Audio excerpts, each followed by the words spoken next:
Hello, welcome. Today I've got 5 minutes to tell you how to generate story ideas for a novel or screenplay. So without further ado, here's a bit of further ado.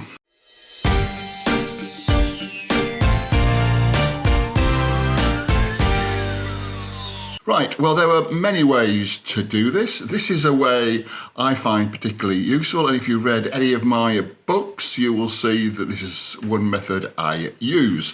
Every story is dependent on where it's set and when. For example, Casablanca was set in 1940s Morocco, Casablanca. The whole story revolves around it being set in 1940s Casablanca. If it was set, say, in 1980s London, it wouldn't work because the whole premise will be totally different. So the first thing you've got to work out is what sort of genre you're going to write in, whether it's going to be mystery or romance or horror or suspense. You get the idea. So having worked that out, let's say we're going to do a mystery. So we've decided to write a mystery story, whether it's a film or a novel, it doesn't really matter. Then the second thing to work out is where and when. So let's think of things, because like you've got Sherlock Holmes is set in the 1880s onwards. Lindsay Davis wrote a series in ancient Greece, a detective series. James Elroy writes about 1940s and 50s seedy America, Los Angeles and so forth.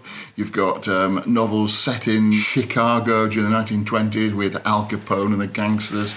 So we're going to do a mystery story, a detective story. Let's set it in 1960s London. Now, I just came up that honestly off the top of my head because 1960s London is quite trendy now. It was like swinging London, and I think nobody really has explored that to any great extent. So we've got a detective story set in 1960s London. So the next question is who? Who are we going to have as our main character? Are we going to have an actual police detective, or are we going to have an amateur sleuth such as Miss Marple or something like that? So who is our main character going to be? If it's going to be a woman, it can't really be in the police because the police in those days, the detectives were all men, actual fact.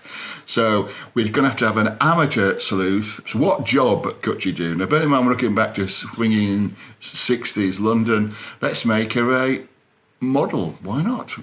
I mean, this is come along very well, actually, and this really is off the top of my head. So we've got a story set in 1960s London with a fashion model. I think we're getting a good start. So obviously somebody has to be murdered. So how would a model find somebody? Maybe a rock star has died in mysterious circumstances. I'm thinking of Brian Jones, Jimi Hendrix, Graham Bond. There's no shortage of rock stars who died young in those days. So that could be the start of our mystery. And so you see how this works. We're now pretty far into a story. We've got a young woman who's a model, who's also a detective, who is interested in this. Perhaps it's her boyfriend who's murdered, who's a rock star. We can really move on. So this is how you work it out. So we've got a fantastic idea for a film or a mystery story, and in the next one we'll outline in less than 5 minutes. So thank you for watching. If you liked it, please like. If you didn't like it, then don't like it. You can not like it if you like. You can press the yeah button, but I'd rather you didn't. And then subscribe. Please subscribe. Press the bell button for notifications and let me know what you think by commenting. And next time, see you then when we're going to outline our story. Thank you for watching. Goodbye.